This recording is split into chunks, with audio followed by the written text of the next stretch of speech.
Hello everyone, this is Defense Politics Asia, and just to do a very quick video on this Russian Kherson withdrawal north of the Dniper River, which is north of here. So they are supposedly going to withdraw across the entire northern part of the Kherson Oblast north of the Dnipro River, and I'm actually very tired now because my event is taking a lot of energy. And I just want to quickly address about this. I have posted in all the social media about about the me already addressing this issue 2 weeks ago when Surovikin first has this interview where he already gave the heads up that they may have to withdraw or do something drastic. That it came with the announcement of the evacuation of civilians from the north of the Dnipro River in the Kherson region. And this is actually, to make sure that if they actually do withdraw, civilians do not get stranded. So this is already a sign that the Russians are considering very seriously about the need to withdraw. There is two crossings only. There's only two crossings across this Dnipro River to the northern part of Kherson region. Is the Antonovsky Bridge just here, and then there's another crossing over at the Kakhovka Dam, the Nova Kakhovka Dam. This is the only two crossings, and these two crossings is constantly getting bombarded by the HIMARS system, or MLRS, whatever system the Ukrainians can reach these crossings. They are trying to hit it, particularly using HIMARS because it's more accurate. And as of 1 to 2 weeks ago, we already know that Nova Kakhovka is no longer usable. The crossing here is no longer usable. The Russians cannot resupply from that route. Everything have to come through Antonivka or Antonovsky Bridge region. And in fact, even this bridge was constantly getting hit, and then they start to have pontoon crossings, and then they start to put pontoon crossing under the bridge, and then they actually also have river crossings, ferries, to do all these things. Which is why also the civilian evacuation, they already announced it's going to take around 2 weeks, if I didn't remember wrongly, and that's exactly what they have done. It's been 2 weeks, just nice. And then I think this evacuation is as exactly as they has already finished all this evacuation of all the civilians, and then they decided that they can't really hold this position because this is a very huge territory, as you can tell. And then to resupply without bridges, only via ferry, is extremely difficult given the front line, the size of it, the number of troops that you need to deploy in this region, holding a territory where the civilians are already evacuated. Is very hard. It is almost strategically pointless. Despite that, yes, if the Russians really want to invade northward into Kryvyi Rih or the rest of Mykolaiv region, it is extremely important, strategically important, that the Russians hold the northern part, this entire beachhead across the Dnipro River. However, if the Russians are not intending to do it, or not anytime soon, then it will be silly to hold this position across the river where there's no easy way to resupply.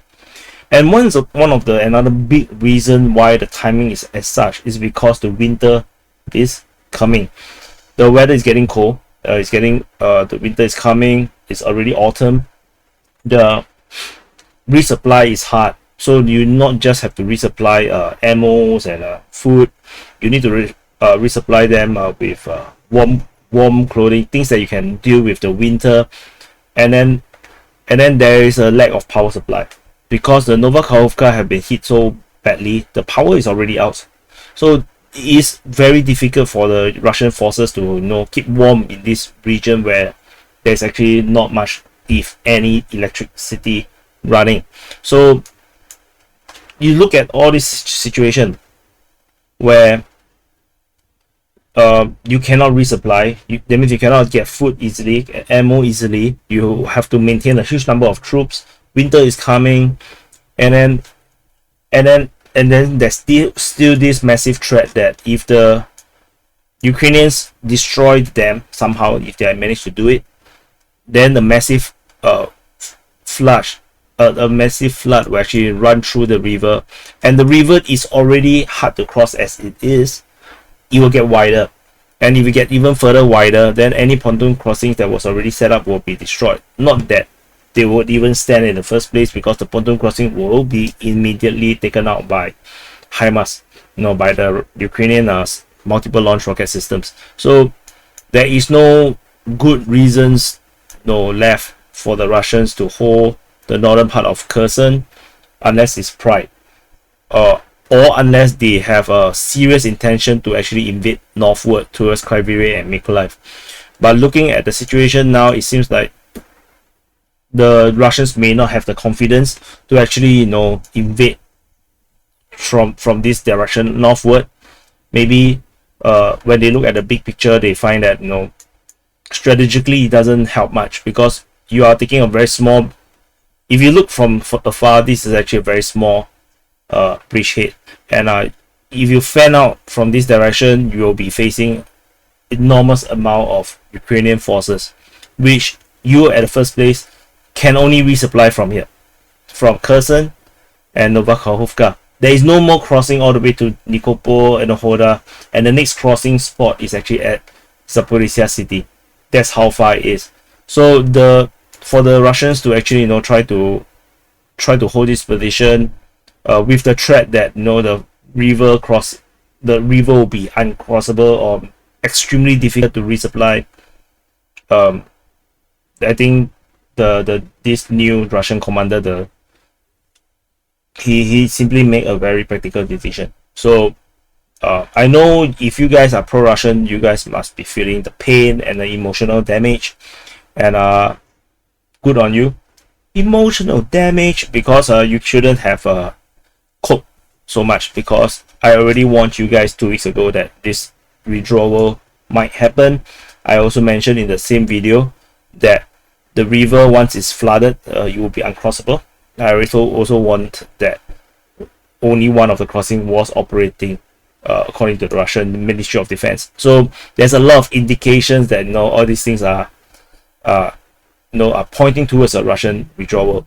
The only problem was I didn't know when the Russian would want to withdraw at all, because they might actually try to hold it all the way and then just sacrifice soldiers. That is possible, to go through the pain and resupply through the hardship, and just continue to hold their position, and maybe bring in enough troops that they can actually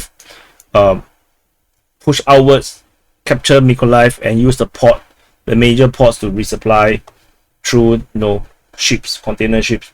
Maybe that could be the decision, but that will also means a lot of life have to be lost, because Mykolaiv is heavily defended, and if they could break through, they will have breakthrough a long time ago. The front lines move very slowly, because the Ukrainians have extremely well entrenched positions and defending methods, and the Russians have not been able to break through the Ukrainian defense lines easily. It's evident across the entire front, everywhere they were fighting. It's not easy for the Russians to actually penetrate through, because the Ukrainians always have well prepared defense lines, and they have numerical advantage. The Russians have to wither down the Ukrainian forces before they can actually launch an offensive. Not to mention, the Russian forces are operating on a very conservative method to preserve life and to try to minimize casualties. And as such, this means that we are not going to see Soviet era kind of offensive that they have deployed against the Nazis, the German forces in World War II. We are not going to see that kind of massive armor assault. So so far, even today, the war has been going on for quite some time. I don't think we saw any massive maneuver warfare of sort. It wasn't really anything like this. So for the pro-Ukrainians, you guys must be super happy that you guys got another massive victory should the Russians really go through with this withdrawal. And I think it is evident that every time there is a reinforcement, because I did report a reinforcement 1 week ago where the Russians have sent in reinforcement to this region. Yeah, every time the Russians send in reinforcement, it tends to nowadays it tends to indicates there's a possible chance of a massive withdrawal, where the reinforcement is just there to prepare the withdrawal route. So let's see how this goes. This is not the same as Kharkiv or or this along the Oskil River. It's not the same thing because the bridges are heavily damaged. Crossing may not be easy, and this is a huge territory as well. So let's see how the Russians are able to do a tactical retreat successfully, and as I read on Twitter, how the Ukrainians are going to panicking flee towards the Russian troops. So anyway, yeah, that's all. I gotta go to sleep, and I'll see you in the next update.